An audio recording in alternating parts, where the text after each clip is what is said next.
Elon Musk saying he's looking to slash Medicare, Social Security, food stamps, and every part of our social safety net. Musk's Twitter platform was the victim of a cyber attack earlier in the week. He blamed Ukraine, as if Zelensky doesn't have anything else to do. He had no proof that it was Ukraine, but he's as compulsive a liar as Trump. Bloomberg now reporting that Twitter went down because its servers were left vulnerable after Musk bought the company and laid off most of the security team. Yeah, there are consequences when you fire everybody, Elon. Dark Storm, a group of pro-Palestinian hackers, took credit for the Twitter outages, but were unable to show proof they were actually behind it. Musk acknowledged that Tesla sales are suffering since he opened up his Department of Government Efficiency. People are boycotting Tesla. Tesla stock has dropped nearly 50% since Trump was elected. Trump telling reporters that Musk is being treated very unfairly. Trump made the comments while standing on the White House lawn Tuesday to buy a Tesla and encouraging other Americans to do so as well. A new poll showing Musk's favorability rating underwater, with more than half of all Americans saying they don't like him. A new Quinnipiac poll shows only 36% of Americans think Musk is doing a good job. A CNN poll shows 35% of Americans thinking favorably of Musk. The Daily Beast reporting that Trump was asked if he felt bad about all the federal workers he's fired, and Trump said, quote, "Many of them don't work at all. Many of them never show up to work. Many of them never show up. They're a waste of money and time." Well, this is McLaurin Pinover. She was appointed by Donald Trump to serve as the official spokesperson for the Office of Personnel Management, which enacts the Department of Government Efficiency's mass layoffs. They're the ones who send out the memo to every federal employee and ask, name 5 accomplishments this week. Well, while those emails were going out, CNN got its hands on video of McLaurin Pinover, the official spokesperson for the Office of Personnel Management. They got video of her Instagram, where she's seen sitting in her White House office, posting pictures of assorted clothing items, including a $475 skirt, using the Instagram hashtag DC Influencer. She's a fashion influencer and a spokesperson for the Office of Personnel Management, defending all the layoffs in our federal government. She's defending Musk's job cuts. She's accusing federal employees of wasting time on the job while she's wasting time on the job. She's posting clothing items to Instagram, which contain links allowing her to collect commissions if her fans click on the links and make a purchase. I know it's hard to believe with Trump as president, but it's against government policy for federal workers to pursue secondary income streams at work. But if those rules were enforced, Donald Trump and Elon Musk would be in jail. She's doing what every Republican came to Washington to do: find secondary income streams. On Tuesday, parliamentary elections were held in Greenland, where the center-right Democratit Party, the Democratit Party, that's what they're called, the Democratit Party pulled off an upset, winning 30% of the vote. Democratit leader Jens Fredrik Nielsen will form a new government in Greenland. His party ran on independence from both Trump and Denmark. In his campaign speeches, he said, quote, "We don't want to be Americans. No, we don't want to be Danes. We want to be Greenlanders." Back in 2009, Denmark agreed to grant Greenland independence if that's what Greenland citizens voted for in a referendum. So far, no referendum is on the books. A majority of Greenlanders say they favor independence, but even those who want to break free from Denmark are concerned about the economic and security implications. Donald Trump continues to fray relations with Canada. Canadian visitors starting in April will now have to register with our government if they stay here longer than 30 days. Why? Because Donald Trump is a D-bag.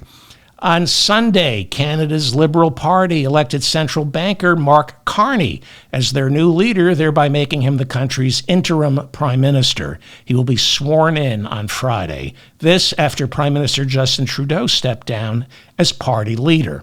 According to law, Carney must call an election by October, something he might do much sooner. So now both America and Canada are led by Carneys. Canada has Mark Carney, and America's Carney is that sideshow circus freak, Donald Trump. Carney served previously as governor of the Bank of Canada and the Bank of England. He won the leadership post Sunday on the first ballot with 86% of the vote. Here's an interesting side note. Carney becomes the second Canadian prime minister not to hold a seat in the House of Commons.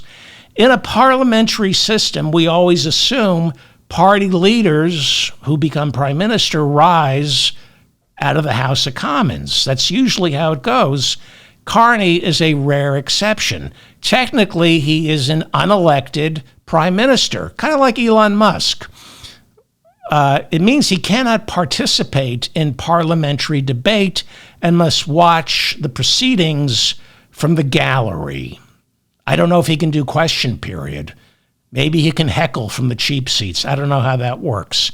Carney becomes the second unelected Canadian prime minister. In 1984, the Liberal Party, Carney, Liberal Party, and back in 84, the Liberal Party elected John Turner, who became prime minister without holding a seat in Parliament. He only lasted 79 days until the Liberals were voted out of power and replaced by Brian Mulroney's Conservative Progressive Party. Quick correction, on a previous show, I misspoke and said Justin Trudeau, the outgoing Canadian Prime Minister, was leader of the Labour Party. I misspoke. He is leader, or was leader, of the Liberal Party. Thank you to my listeners for correcting me. In his last speech to the Canadian people, a tearful Trudeau said Trump's threats of tariffs. Why is Trump doing it? Trudeau said to break Canada and force it to become America's 51st state. Trudeau said it's not a joke. A new poll shows 15% of Canadians would like to become America's 51st state. I'm amazed it's that high. Apparently 15% of Canadians don't know anything about America's for-profit healthcare system and how it's easier to buy a gun in the United States than it is insulin. According to the National Post, some polls show Canadians are beginning to view the United States with about as much affection as they hold for Russia. Not a lot. On Wednesday, Donald Trump imposed a 25% tariff on all Canadian steel and aluminum imports. Why? Because Trump was installed by Putin to destroy the West. Canada responded with $21 billion in tariffs on American computers, sports gear, and cast iron products. On Wednesday, Trump also imposed 25% tariffs on European Union aluminum and steel. The European Union responded with what amounts to $28 billion in tariffs on American bourbon, jeans, motorcycles, peanut butter, and beef. By the way, bourbon, jeans, motorcycles, peanut butter, and beef is what Steve Bannon's underwear smells like. Don't ask me how I know. By the way, Steve Bannon is actually thinking of running for president in 2028. These people are delusional and demented. The stock market is down anywhere between 6 to 7 percentage points since Trump took office. What's causing the sell-off? Tariffs. The general consensus is tariffs will not just increase inflation, but decrease consumer spending, sending the world economy into a tailspin. But Howard Lutnick, Trump's Commerce Secretary, says a recession would be worth it. Sure, he's a billionaire who gets to buy on the dips. If you've got a lot of cash, you can buy up more of this country. Lutnick has said repeatedly he believes America's golden age was before the income tax, when the entire federal government was funded through tariffs. The income tax here in the United States became law in 1913, and after that, tariffs were no longer our government's chief source of income.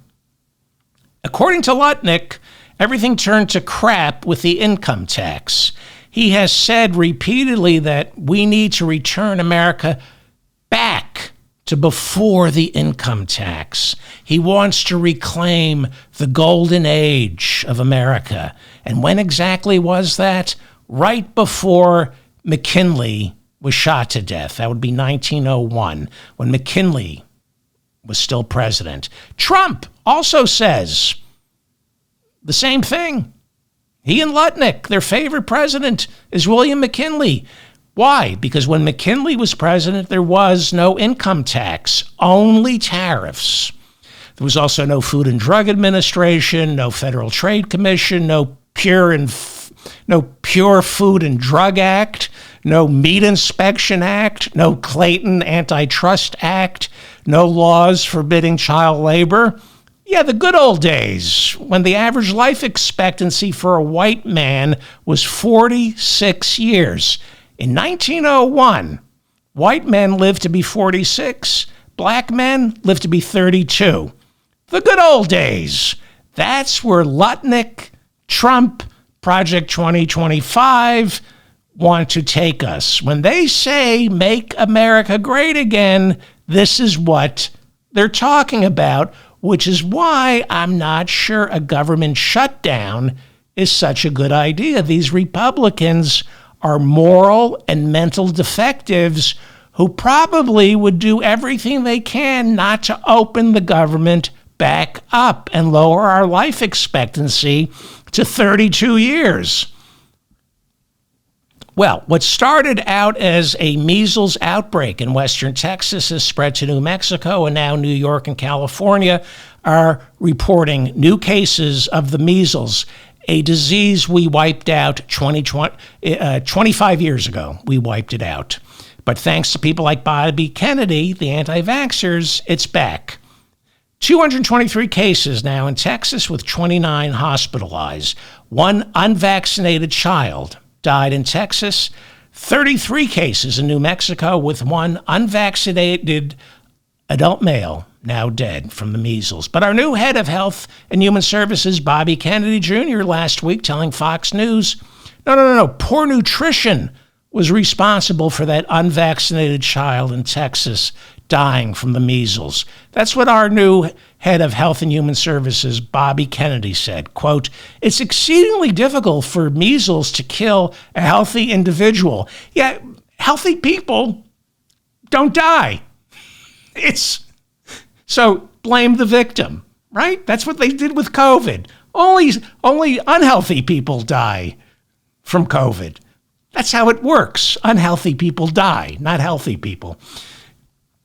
Bobby Kennedy, the genius, goes on, there's a connection between those who suffer from measles and individuals who lack proper nutrition or don't engage in regular physical activity. You don't need to be vaccinated. Just go outside, get some sun. Kennedy told Sean Hannity last week, quote, it used to be when I was a kid, everybody got the measles. And the measles gave you lifetime protection against the measles. But this vaccine, it doesn't do that. The vaccine is effective for some people, but for many, not so much, unquote. Utah has become the first state this week to ban fluoride in the drinking water. They're banning fluoride in the drinking water. The John Birch Society, they're not winning, but they're no longer on the fringe. I'm David Feldman, reminding you to stay strong and protect the weak.